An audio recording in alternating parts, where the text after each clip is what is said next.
গেল ৩ বছরের ধারাবাহিকতায় এবারও রমজানের প্রথম দিন থেকে শুরু হতে যাচ্ছে ইসলামিক রিয়েলিটি শো পিএইচপি আল কোরআনের আলো। তবে কোরআনের হাফেজদের এই প্রতিযোগিতা এবারই আন্তর্জাতিক পর্যায়ে হচ্ছে।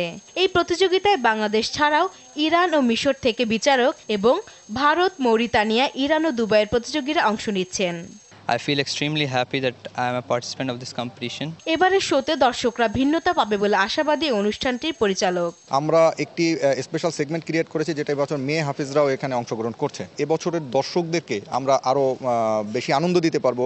ধর্মীয় এই প্রতিযোগিতার মাধ্যমে কোরআনের হাফিজদের মূল্যায়ন করা হবে বলে জানালেন আরটিভির ব্যবস্থাপনা পরিচালক। আমরা একটু ডিফারেন্ট টাইপের রিয়েলিটি শো করার চেষ্টা করছি এই রমজানে। কোরআনের চর্চা আরো ভালো হবে এবং ধর্মীয় দিক থেকে আমরা আরো বেশি সাপোর্ট করতে পারবো এবং আমরা চাই আমাদের সবচেয়ে ভালো হাফেজরা এই অনুষ্ঠানের মাধ্যমে বেরিয়ে আসবেন। ভিন্ন ধারার এই রিয়েলিটি শো ধর্মীয় অনুভূতিকে ধারণ করবে বলে আশা প্রকাশ করলেন আরটিভির প্রধান নির্বাহী কর্মকর্তা।